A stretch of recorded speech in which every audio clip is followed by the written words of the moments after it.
नमस्ते, म छितेन तपाईहरुलाई स्वागत गर्छु मेरो च्यानलमा। अनि आज चाहिँ म एकदमै सजिलो प्रकारले सेल रोटी कसरी बनाउने भनेर रेसिपी शेयर गर्न गइरहेको छु। र यो सेल रोटीको लागि मैले यहाँनिर आधा केजी चामल रातभरि मज्जाले भिजाएर यहाँनिर राखेको छु।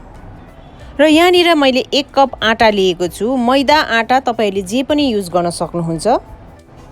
र 1 बटुका चाहिँ मैले यहाँनिर दूध लिएको छु। चिनी आधा कप लिएको छु। बेसी कम्ती गर्नु सक्नुहुन्छ।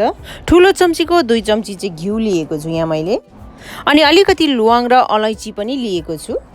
र पहिला मैले यो चामल पिने र त्यो अलैची र ल्वाङलाई पनि सँगै राखेर अलि दूध हाल्दै मैले यो चामल पिनेर यतिको ब्याटर बनाएको छु।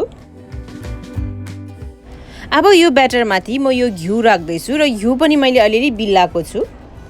अब त्यसपछाडी मैले यो चिनी पनि राखे र अब यो आटालाई पनि माथिबाट राखे।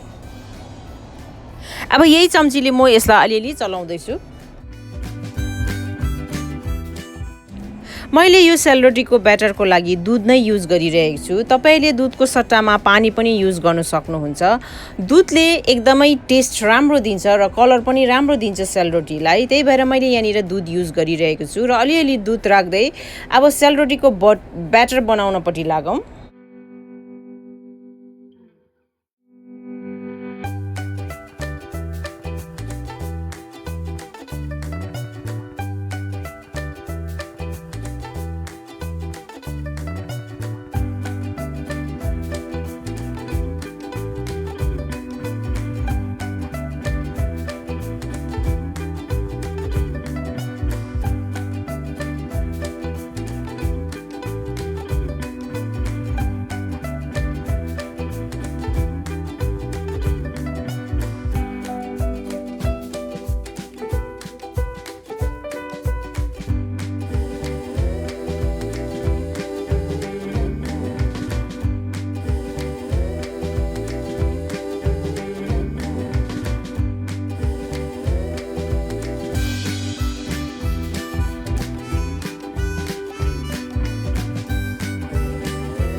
र ब्याटर सेल रोटीको एकदमै पातुलो पनि राख्नु हुँदैन र एकदमै बाक्लो पनि हुनु हुँदैन। र बेला बेलामा तपाईहरुले ब्याटर बनाउँदै यसरी सेल रोटीको शेप पनि दिने ट्राई गर्दै गर्नुभयो भने तपाईहरुलाई थाहा हुन्छ कि कतिको ब्याटर चाहिँ तपाईलाई चाहिएको छ भनेर।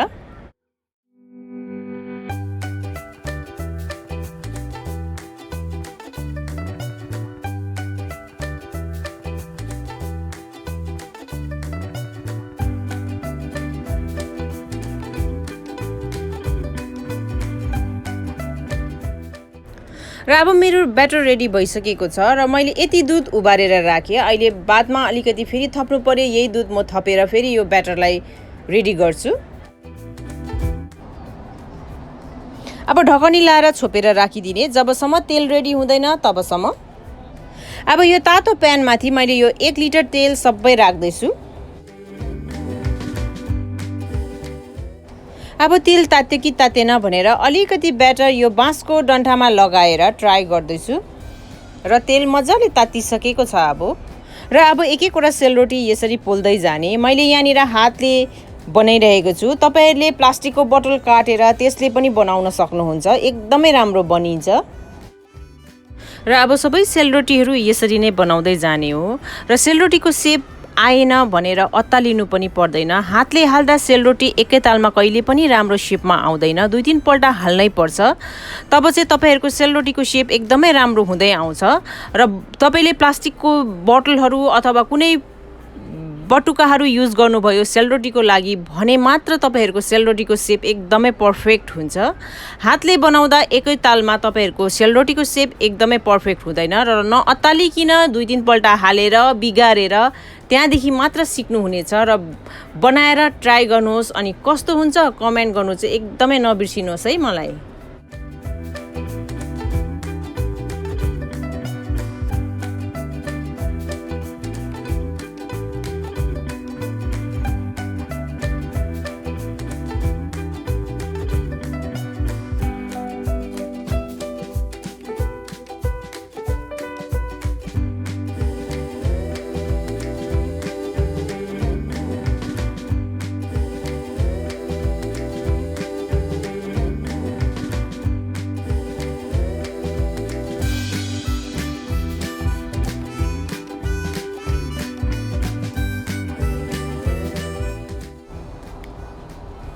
यदि तपाईहरुलाई मन पर्छ भने यहाँनिर मैले 2 फन्के सेलरोटी पनि हालेर देखाइरहेको छु। तपाईहरुले ट्राई गर्न सक्नुहुन्छ।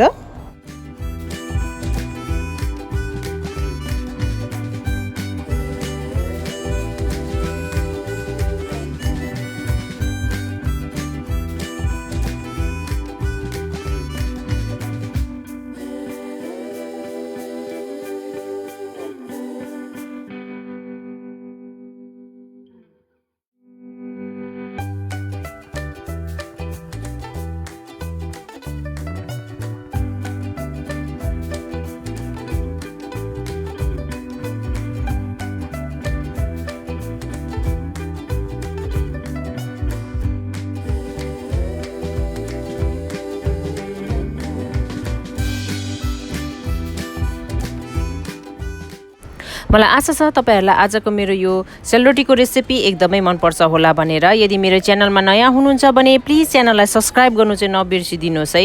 अनि तपाईहरुको साथीहरुसँग तपाईहरुको फ्यामिलीहरुसँग शेयर पनि गरिदिनुस्। अनि यो भिडियोलाई लाइक पनि गरिदिनुस् अनि कमेन्ट गर्नु चाहिँ एकदमै नबिर्सिनुस्। Thank you, bye by.